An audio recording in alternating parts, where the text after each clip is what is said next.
Welcome to the Daily Radio Bible for Kids. The day is September the 23rd. My name is Hunter, and we are reading through the Bible.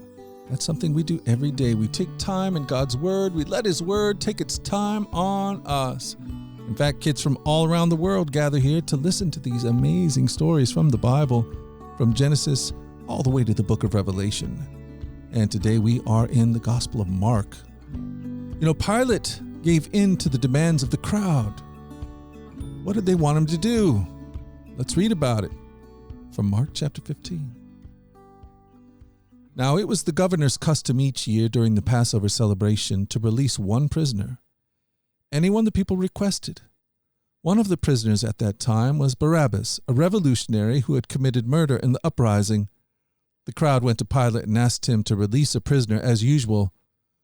"Would you like me to release this king of the Jews?" Pilate asked. For he realized by now that the leading priests had arrested Jesus only out of envy. But at that point, the leading priest stirred up the crowd to demand the release of Barabbas instead of Jesus.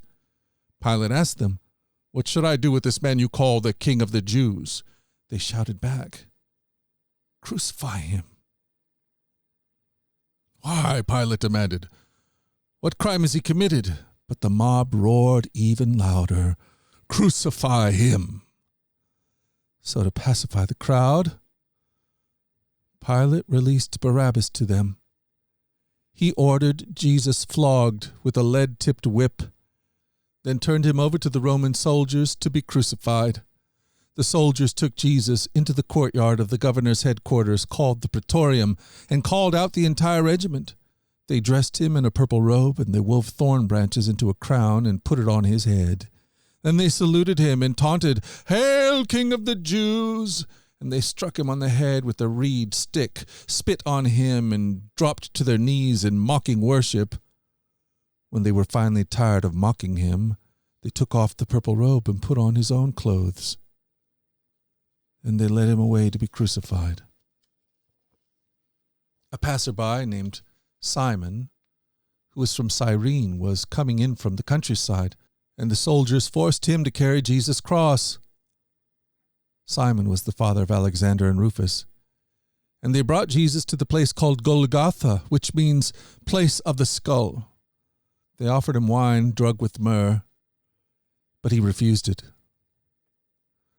Then the soldiers nailed him to the cross.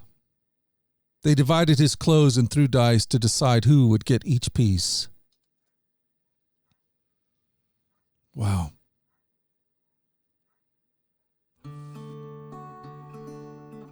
Simon, the Cyrene,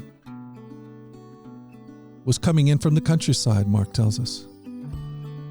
He was probably a pilgrim.